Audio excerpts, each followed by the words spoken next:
What's going on? It's your man AMG Trent here, and today I'm going to be telling you 5 things I hate about my AMG E63.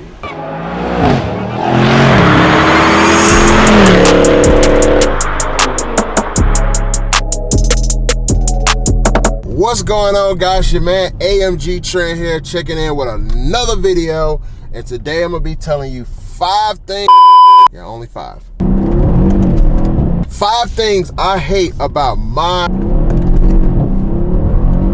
2013 Mercedes AMG E63. So let's talk about number 1. The number 1 thing I hate about my E63 is the styling. This is gonna come to a surprise to some people. The styling is okay. When I first initially started looking at AMGs, my favorite car was the E63 W211 style, and I just loved that vehicle. The styling is definitely not my favorite, but it kind of has an old man persona. I know my boy Aaron is going to be laughing his butt off, but it does. It really does have like an old man persona. It's a sleeper car, and what a sleeper car is, for those who don't know, it's a car that doesn't look really fast, but in fact it is. When you're on the road, you kind of want people not to notice from a Mercedes standpoint. I did not buy this car for people to say, oh my God, he has a Mercedes.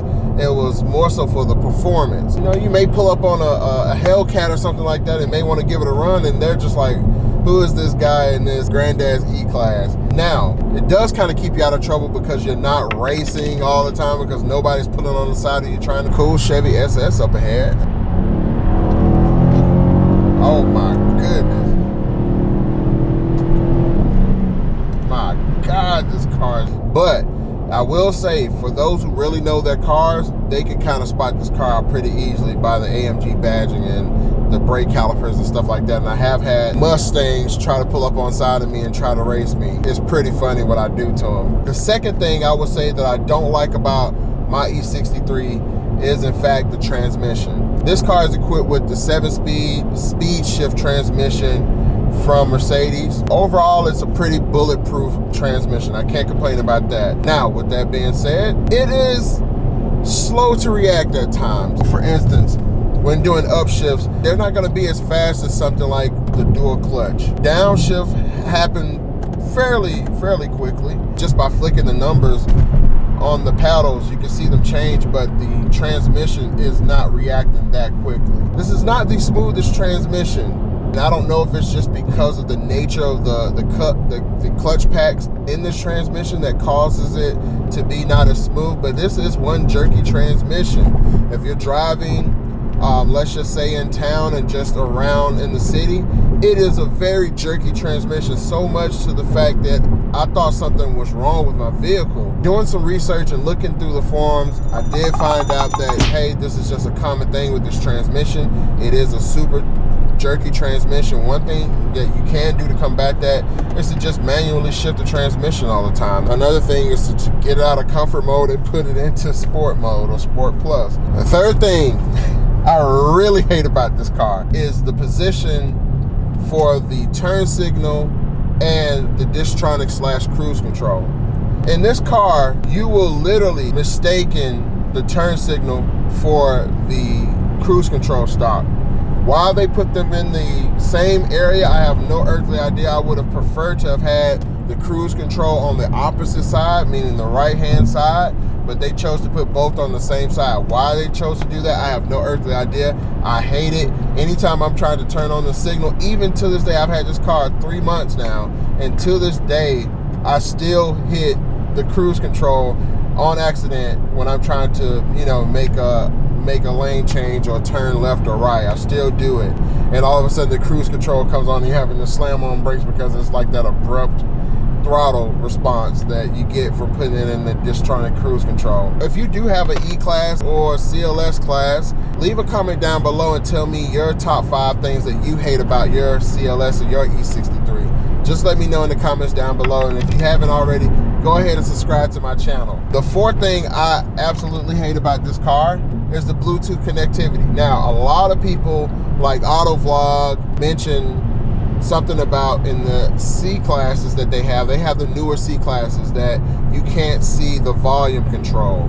And that's really, I don't really care about seeing the volume control. I'm more of a feel kind of guy because, you know, coming from a music background, I'm a music producer and own my own recording studio, I really never watch the volume. I've been told to mix with my ears and not with my eyes, so therefore I really just kind of adjust the knob as, you know, as such. But the Bluetooth connectivity is very hit or miss.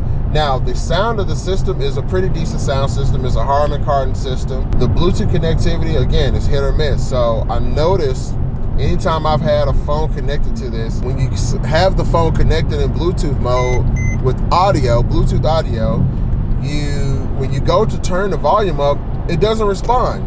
You literally have to power off the head unit and power the head unit back on to kind of get it to reset itself. And sometimes I've even had to do it twice in order for it to reset itself so I can attenuate the volume. Something kind of small, but again, it's annoying enough to get on your nerves. The final thing I would say that I hate about this vehicle is the gear selecting lever. I'm not talking about the styling. The styling of the lever, man, it is very futuristic. I love the styling of it. I like this little hole in the side of it. It's really cool. I really hate the fact that in this car, in order to go to reverse, you have to first pull the lever back and then it jumps to neutral.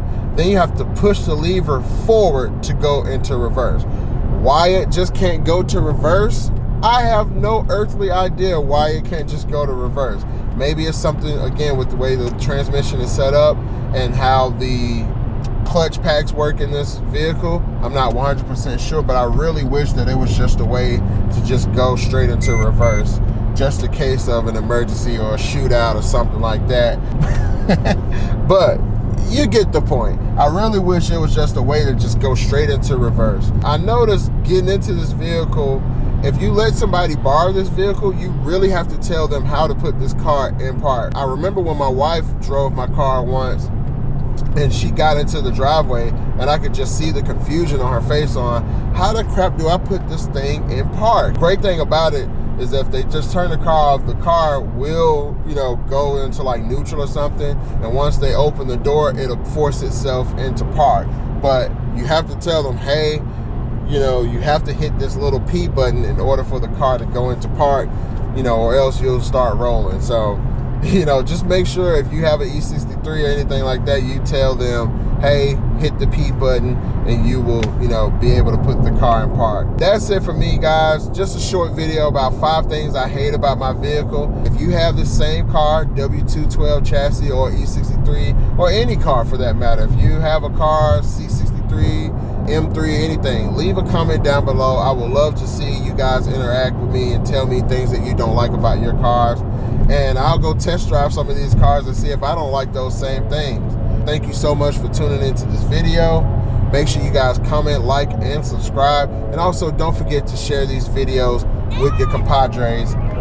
Peace out.